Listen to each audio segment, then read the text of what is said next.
ચિરાગ ગુજરાત લાઈવમાં આપનું સ્વાગત છે। સમગ્ર નવસારી જિલ્લામાં ચારે તરફ જળબંબાકારની પરિસ્થિતિ છે। નવસારી શહેર પણ આ ચોમાસામાં બીજી વાર પૂરનો સામનો કરી રહ્યું છે। કાવેરી અને અંબિકા નદીમાં પાણીની ભારે આવક થઈ રહી છે। અંબિકા નદીમાં પૂરના પગલે બેલેમોરાનો બંદર રોડ વિસ્તાર અને કાવેરી નદીમાં પૂરના પગલે દેશડા વિસ્તાર જળમગ્ન બની ગયા છે। કાવેરી અને અંબિકા નદી કાંઠે વસેલા 20થી વધુ ગામોના ઘરોમાં પાણી ભરાતા 1000થી વધુ લોકોનું સ્થળાંતર કરાયું છે। સમગ્ર સ્થિતિ વચ્ચે ગણદેવીના ધારાસભ્ય નરેશ પટેલે પૂર પ્રભાવિત વિસ્તારની મુલાકાત લીધી હતી।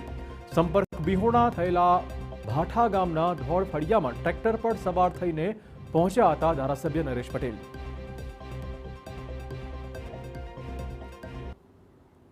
નવસારીના બેલેમોરામાં પાણી ઓસરતા લોકોએ રાહતનો શ્વાસ લીધો છે। જોકે તે પહેલા કાવેરી અને અંબિકા નદીના પાણીએ ભારે તારાજી સર્જી હતી। ત્યારે પૂર ઓસર્યા તે પહેલાના આકાશી દ્રશ્યો સામે આવ્યા છે, જેમાં સર્વત્ર પાણી પાણી જોવા મળી રહ્યું છે।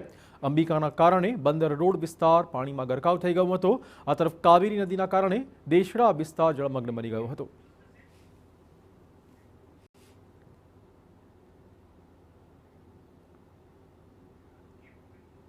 તો નવસારીમાં